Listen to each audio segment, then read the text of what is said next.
Good morning, good afternoon, good evening, and welcome to another episode of Let's Finally Talk with Dr. Jacqueline Kerbeck, and that would be me.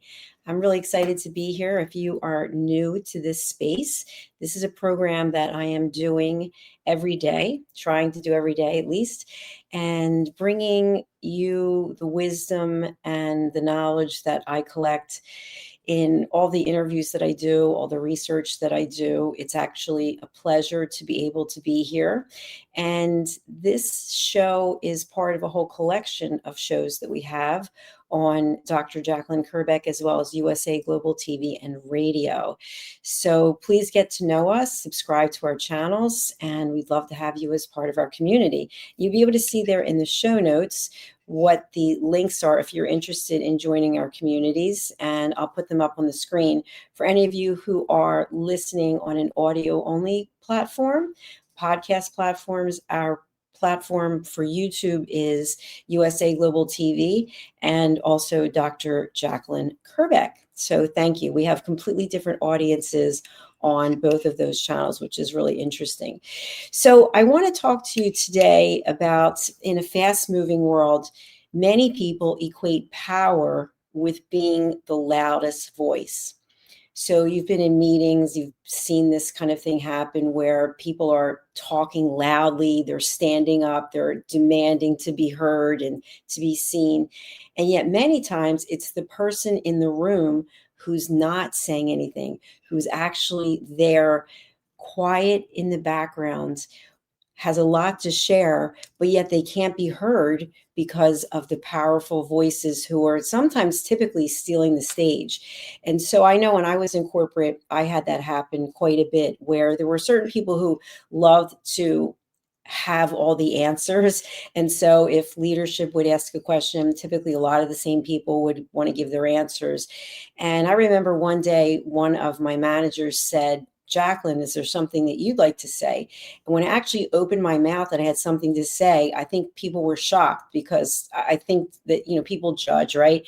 Oh, she's not going to say anything. She has nothing to say. She doesn't think anything about anything. But yet I had a lot to say, but I wasn't going to push my way into the space. And so using silence can be a great tool to help you get your point across. I want you to think about this. How many times have you been in a conversation with someone and it starts to get heated? And what happens is one person starts over talking the other one. And before you know it, you're in a full blown fight.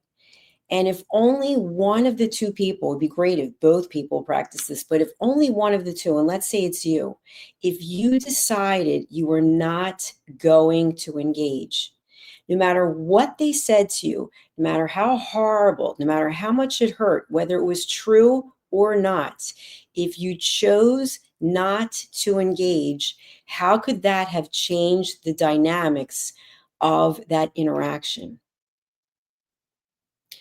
I have been able to use silence quite frequently because I work on my skills. I work on my tools. I have mentors. I'm constantly researching. There are certain people like Mel Robbins who really stand out to me as a leader in this space when it comes to actually owning our power.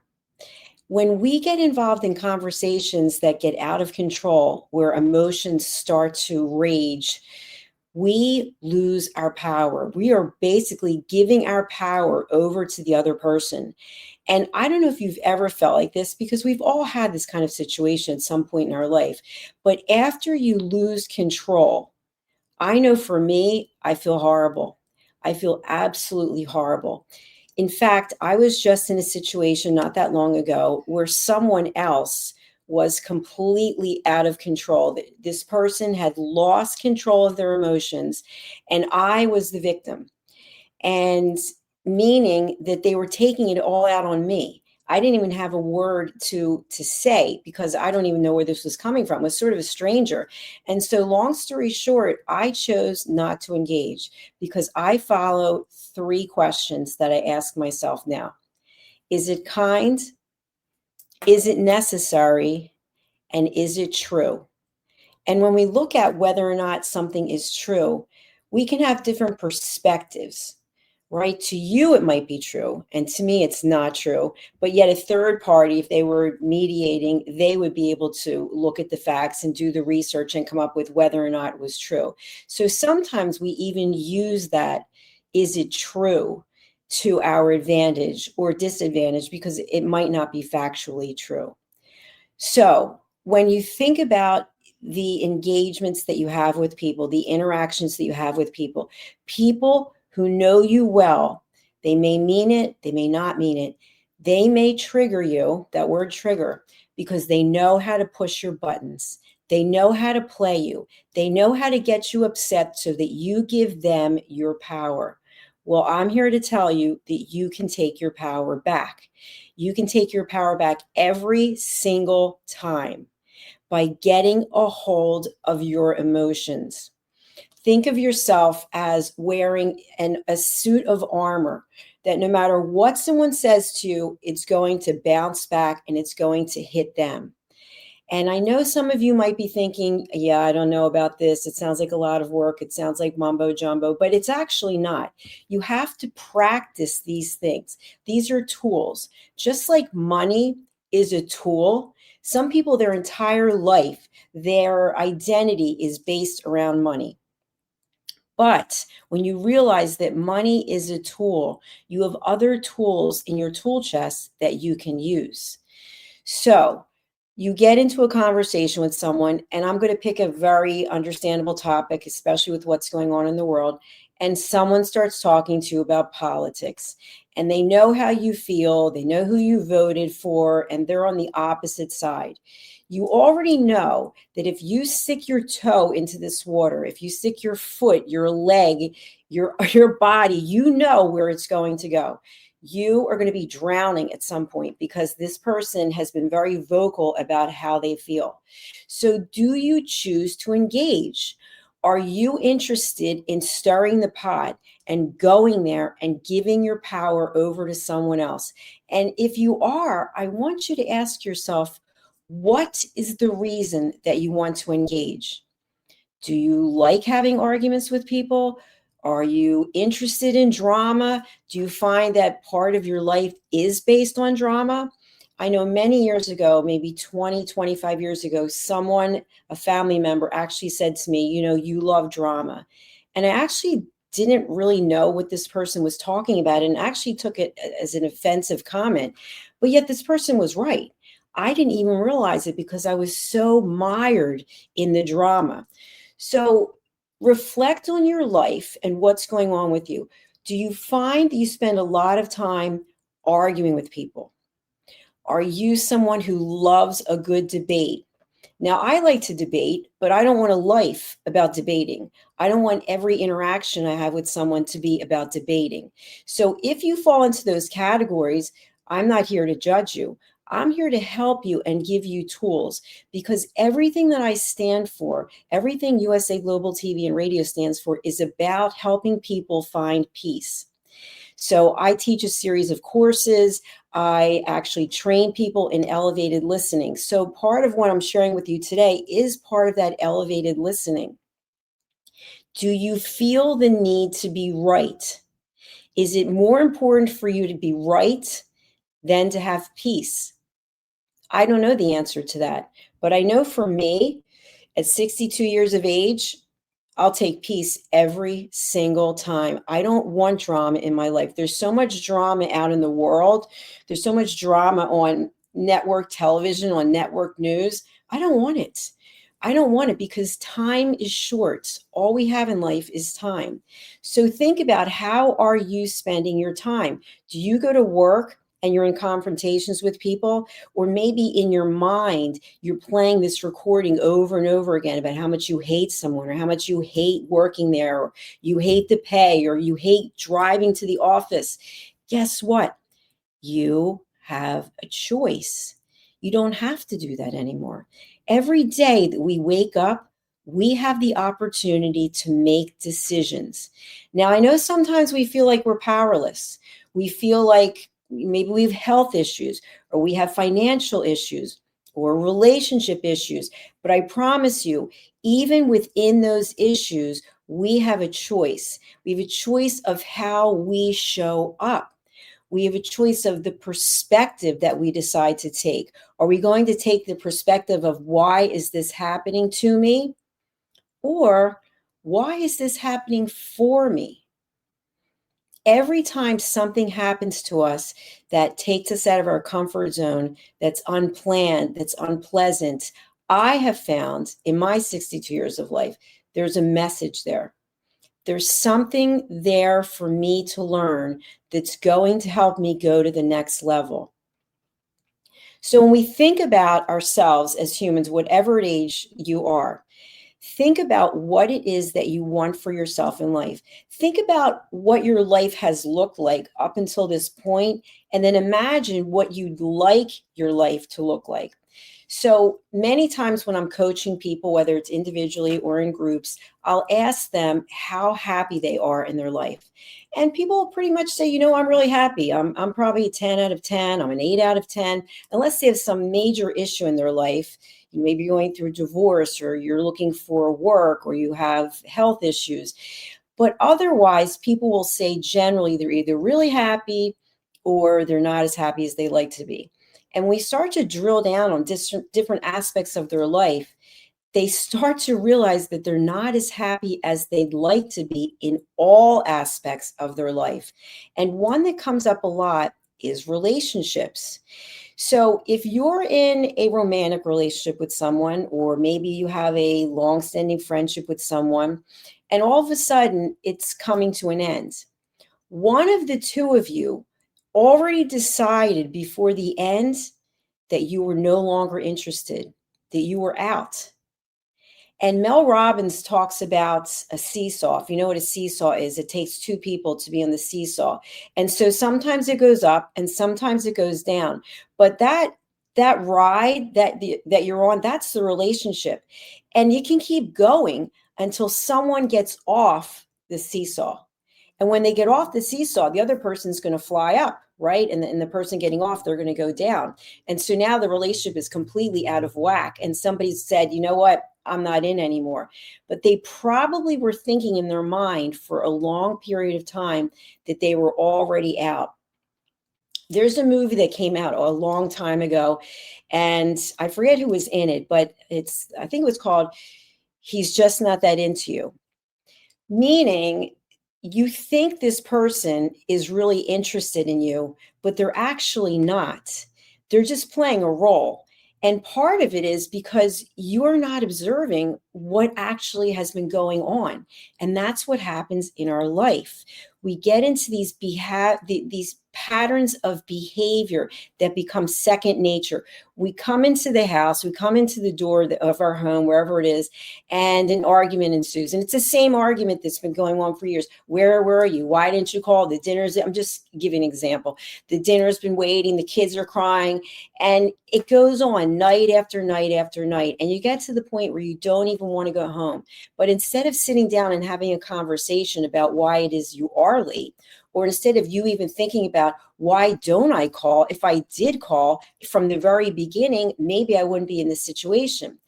So I'm asking you to consider, what is your role in the fact that you're not happy in every aspect of your life, and what can you do? You can take control of your thoughts, take control of your behavior.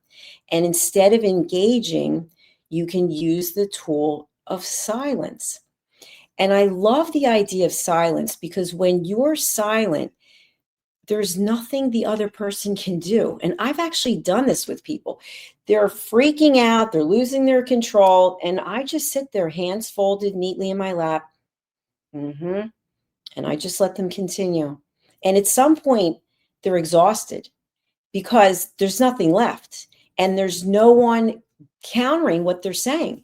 There's no one bouncing back and forth off of what they're saying. Think about if you were on Survivor or one of these reality TV shows and you have to make a fire. Okay, I have no idea about how to make fires, but I see they have flints and they're doing something. So you have to make a fire. And there's certain things you can do to keep that fire going. And if you don't do them, the fire is going to go out. And we see that on Survivor and a lot of these reality TV shows where people are out in the woods and they have to do something to create a fire. And they don't have what it takes to keep the fire going. But yet in relationships, that's what we do every single day. We put fuel in the fire to keep it going and going and going, because by golly, I'm going to win this one. I'm the one who's right. I refuse for her to tell me this. And we're already losing because we gave away our power. So think about actually creating a fire, what that takes, what's involved with it. You have to have a flint, you have to have kindling, and you have to put blow on the fire, I guess, and then you have to have more sticks and wood. So it takes an effort. It's the same thing when you're having a disagreement with someone. It takes an effort to keep it going. So using the tool of silence not only can help you protect yourself, you can also establish the fact to the other person, I refuse to go there with you. There's an old expression, I don't know where it comes from, but it's something about rolling around in the mud with pigs. And the pigs actually enjoy it, but you don't. So when you get into these arguments with people, think about using the 6-second pause. Thank you for sharing that. I heard what you had to say. And you say nothing. Because when you say nothing, they can't come back. What are they going to say now? You're looking right at them. It's not like you're ignoring them. You're not picking up your phone and scrolling. You're completely present and focused, but you've chosen not to engage. And I'd love to hear from any of you out there if you've ever used this tool. I know personally that it works extremely well. And in the coaching industry, I'm a certified life, career, and executive coach. This is one of the tools that we're trained on. When you have a coaching client, you ask a powerful question to get the client to think, and you do not say anything. You look at them. And if you're on the screen or you're sitting across them, you literally just look them right in the eyes and you say nothing. And what happens is it gives them time to think so that they can actually come up with an answer that's what they wanted to say, instead of being forced into something because it went from a conversation to a confrontation. And that's what I want for each and every one of us in this world, to be able to find a way to be at peace. No one's coming to give you peace. There's not going to be a knock at the door. They used to have those, Publishers Clearinghouse checks that you was going to save everyone's life. And of course, you find out when you get all the money. I don't know this personally, but stories I've read, that people come and they want your money. People are hounding you and you have no peace. You got this money and now your whole life is disrupted. No one's coming to deliver you peace. You have to find the peace. You have to take control of your life. And again, as Mel Robbins says, with the let them theory, let them do what they're going to do and let you decide how you're going to engage. You are empowered. I don't have to empower you. You have the ability to make the choice to take control of your life right this minute. Right this very minute, you can make a statement to yourself. You can write it down. You can say it out loud. You can put it in the show notes, wherever you're watching. I am going to take back my power. Say it to yourself as an affirmation. I am going to take back my power. I have taken back my power. I am my biggest cheerleader.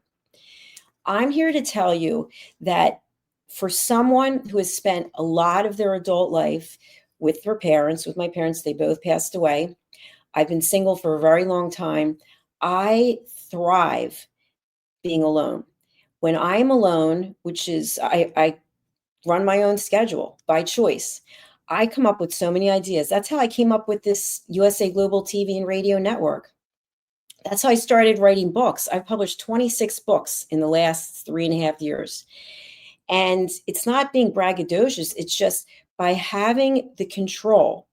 Whether you're in a relationship or not, you still are a human being. Before everything else that we are humans. And as humans, what separates us from everything else is we have the ability to make choices. We have abilities to say, not today, not for me. I'm not engaging. So, what I want to leave you with today is you have everything you need right now inside yourself. You may not think that. You may think, I wish I had more money. I wish I had better health. I wish I had a partner. I wish I lived somewhere different. But inside, in this container that we each are given the gift of, you have the ability of choice of how you see your circumstances and how you're going to change them, embrace them. You have the power and the control. You don't have to hire someone to tell you this. You don't have to read books, but you can, and I would suggest that you do. There's nothing better than working with someone who can help you work through whatever it is that's going on with you in a day. I personally, and again, I'm not saying this to be braggadocious. I'm just saying in case you don't know me, I have a master's degree. I have a doctorate. I just got accepted to Wharton. I have 6 mentors at any time. Why? Because I don't know everything. I do not know everything.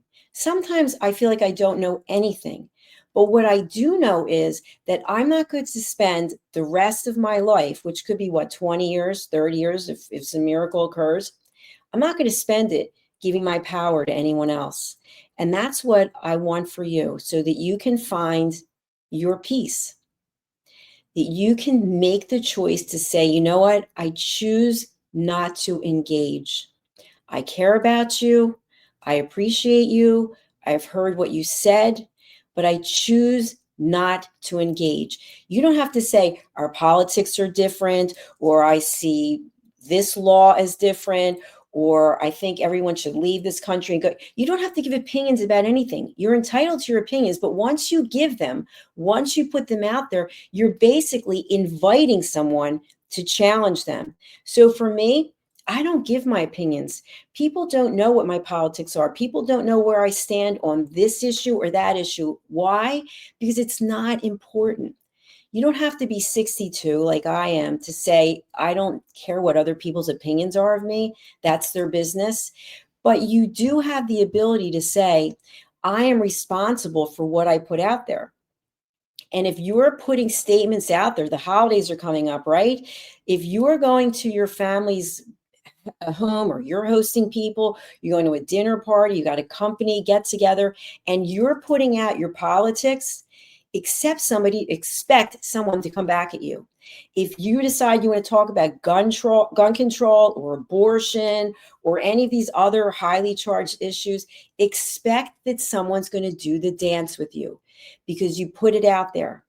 So for me, I choose not to discuss any of those things because none of them bring me peace. What brings me peace is helping other people. What brings me peace is thinking, what can I do today to serve humanity?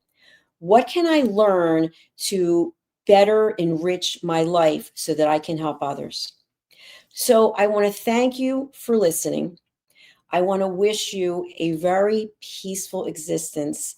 And if there's anything that I can do to help you, please know that I am here. As I mentioned, I've written some books. For those of you who know me, my books, I do not write them to get rich. I'm not getting rich from writing books. In fact, many times when I'm in an event, if you ever see that I'm in an event and you want to come, I sign my books and I give them away for free. Why? Because I want someone to read this book and say, you know what? I can take this and I can incorporate it into my life and I can make a change. My newest book is Holy But Harmful, The Silent Sin of Judgment. Someone made some very judgmental statements to me, someone I knew for a very long time. And I thought, you know what? I have no judgment. I'm going to do research about some of the things that were said to me. And so in this book, I have 100 statements that are judgmental. And let me see if I can find them and just read some of them to you, because we say them all the time. And so I didn't write this book to make anyone feel bad or put anyone down. I wrote the book so that we can look at this behavior of ourselves and other people, and we can ask reflective questions. What words or tones tend to trigger you? How do those triggers affect your ability to stay present in a conversation? So, in other words, you might be having a conversation with someone and they say something to you, and all of a sudden your emotions start and you become very upset. And now you're no longer listening to what they said to you. So, when that happens, we're no longer present. And so we're not actively participating in the conversation, and the person can feel that. So, in the book, I talk about passive aggressive behaviors. I talk about religion. I talk about aging. There's a lot of different topics in here. So there's also a new workbook, and these books are available on Amazon as well as at fine bookstores like Barnes and Noble and Waterstones and others. And then I have a whole series of books for children, The Amazing Adventures of Lady Ella, the Listening Mentor. And so this is the newest book. This is a book about kindness for children. So I really am of the mindset, I don't have any children, but I believe that if we teach our children how to be present, how to be gracious, how to show empathy and compassion and have manners, that they won't have to go into their adult life and then relearn all these behaviors, because the behaviors that we learn that are not serving us, we carry them into our life. And so then we get into a relationship with someone and the relationship's not working. We say to ourselves, you know what? I don't understand why this person and I are not getting along. Well, because they have issues and you have issues, and neither one of you address the issues. And now, as two people who have issues, you're trying to make a relationship work when you haven't figured yourself out. So start with you. And I'll leave you with this. What I've found, and I've shared this before, but it warrants being said again, is listen to that voice inside you, your intuition. Now, if you're hearing a lot of voices inside you, that might be a different story for a different show. And I'm not an expert in that area. But I know that for a lot of my life, my intuition told me not to do something, and I did it anyway. Or it told me to do something, and I thought, you know what, I'm not going to do it today. So I found now in my whole quest to have peace is that my intuition is pretty much spot on. And we have a comment from someone. Salmon Co 369. Thank you so much for your comment of nice. I really appreciate that. It's always nice to know that people are out there. So I'd love to have you subscribe to our channels again on YouTube. This is our Silver Creator Award-winning channel, which we now have 107,000 subscribers on USA Global TV. And Dr. Jacqueline Kerbeck, which is my namesake. This channel I started, I think, 2 years after the first one. So we have over 36,000 on this one, but completely different audiences. So again, this is one of 60 some shows that we do. We have shows in German and we have shows in French, and we'll have other languages that are coming. If you would like to be a guest on this show, I would be honored to have you. You can actually go to our website, which is usaglobaltv.com/book your session. And I always like to support other people. Not that she needs more support, but Mel Robbins, look for a copy of her book, The Let Them Theory. I think it's a highly worthwhile read. And of course, it won all kinds of awards as New York Times bestselling book. It might even still be. It came out in December of 2024. All right, thank you so much. The last thing I want to leave you with is that I am hosting a retreat. And this retreat is at a beautiful place called the Horseshoe Farm. It's located in North Carolina, in Hendersonville, North Carolina, in the good US of A. And I actually was invited to attend a retreat there, and it was called Meditation for Leadership. That's the entity that invited me. And so I went, and I was so impressed. I actually met the owner, and I met some of the management there, and I thought, I'm having my own retreat. So while I was there on property, I took footage that I actually compiled with our team members to put together this commercial. So think about joining me June the 3rd through the 6th in 2026, there's only space for 14 people. So we'll be doing master classes and workshops. We'll have meditation. We'll have yoga. The food from the Silo Cookhouse is outstanding. They also have the Stable Spa, which is excellent. The lodging is 5-star. So take a look at this. And if you're interested, the contact details are at the end.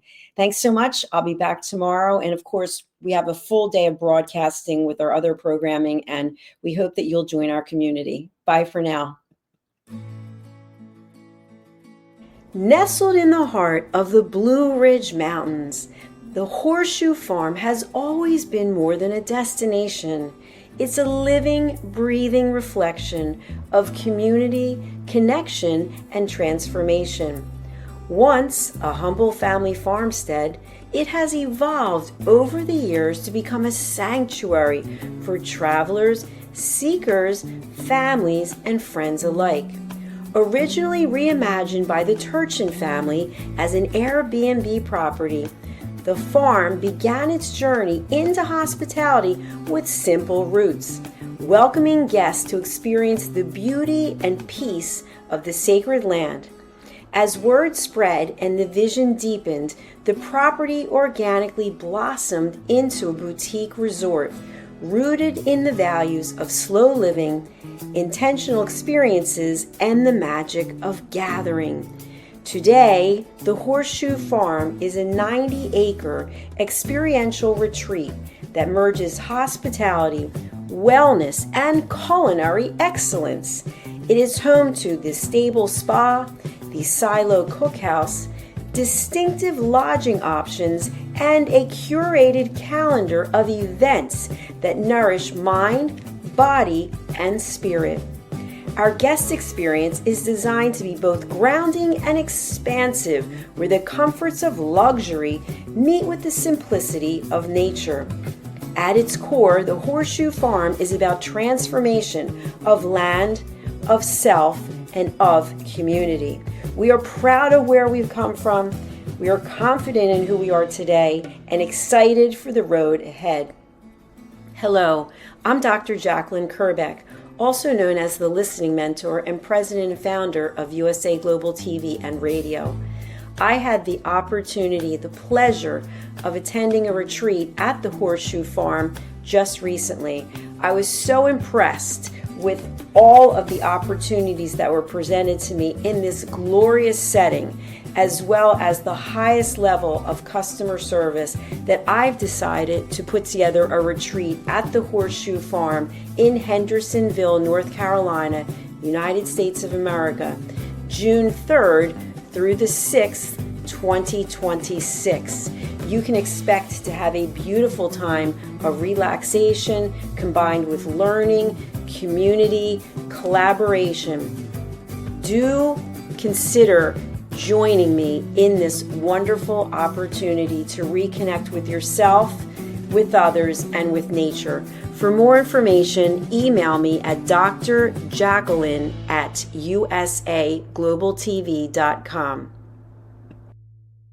Is it true? Is it kind? Is it necessary? In a world quick to judge, one book dares to reveal the hidden cost of silence. Discover Holy but Harmful, The Silent Sin of Judgment, How Hidden Judgments Destroy Relationships and Damage Lives by Dr. Jacqueline Kerbeck. The Amazon #1 bestseller that's transforming the way we understand ourselves and the way we see others. Pick up the companion workbook to uncover your own hidden judgments and learn how to break free from them. Available now on Amazon and at fine bookstores worldwide. USA Global TV and Radio proudly presents Tracy Cram-Perkins, a dementia caregiving survivor teaching how to balance care with peace of mind. #1 resource for dementia caregivers. It's the book Dementia Home Care: How to Prepare Before, During, and After. Over 17,000 copies sold of this must-have guide. And now a testimonial from Tracy Smith. If I was to describe this book to someone who was going through a similar situation, I would underscore how important it is to have some sort of a tool or a guidebook to help you through certain stages. And there's so many, it's such an unknown topic to the average person. And to have this as a reference is essential. It's going to help you get through it personally, as well as help your loved one manage. To learn more, go to TracyCramPerkins.com. Tracy Cram Perkins is an award-winning author. She's also the host of Dementia Home Care television show. Watch it here on USA Global TV and radio.